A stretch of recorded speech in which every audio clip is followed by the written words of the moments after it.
बोले दाल भात बनवाओ, दाल भात बनवाओ, रोटी सब्जी बनवाओ, जल्दी वही पाऊंगा। नामदेव जी बोले क्षमा करें भगवान, द्वादशी तक प्रतीक्षा करनी पड़ेगी, अभी एकादशी चल रही है, आपको मैं अन्न नहीं खवा सकता।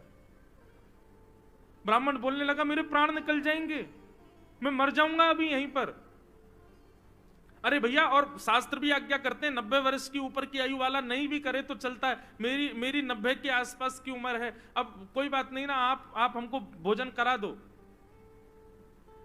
नामदेव जी बोले भैया क्षमा करें, ना हम खाएंगे ना हम खाने देंगे, ये एकादशी का नियम है, ये तो करना पड़ेगा आपको। बोले मेरे प्राण निकल जाएंगे, मर जाऊंगा, तुमको अच्छा लगेगा तुम्हारे घर पर आकर के कोई ब्राह्मण भूखा मर जाए? नामदेव जी बोले मरना तो एक दिन है ही, आज एकादशी, आज ही चले जाओ, इससे बढ़िया दिन क्या होगा। ब्राह्मण ने महाराज चिल्ला चिल्ला करके मोहल्ले वाले बुला लिए सारे, और देखो ये नामदेव अपने आप को बहुत बड़ा भक्त कहता है, पूरे पंढरपुर में इसके चर्चे होते हैं, ये भक्त है, देखो ये क्या कर रहा है। सबने कहा भैया क्या हो गया? नामदेव जी बोले आज एकादशी है, ये 10 दिन के भूखे हैं, कह रहे हैं भोजन कराओ, हम कह रहे हैं एकादशी है, द्वादशी तक प्रतीक्षा करो, और पाना है तो फल पालो, दूध पी लो।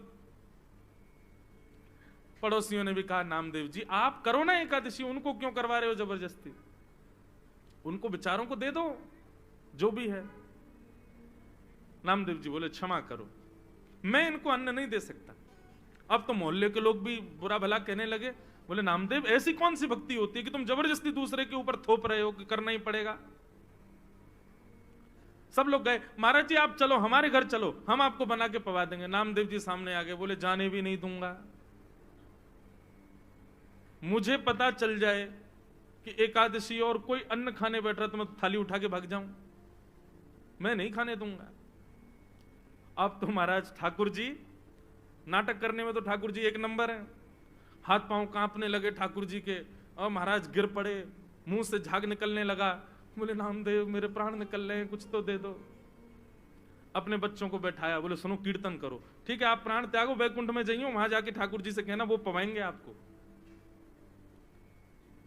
सब लोग नामदेव जी को गाली देने लगे, लेकिन नामदेव जी नहीं माने,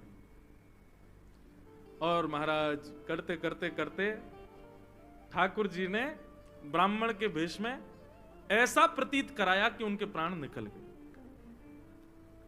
और जैसे ही प्राण निकले, मोहल्ले के लोग, पंढरपुर के लोग नामदेव जी को खड़ी खुट्टी सुनाने लगे।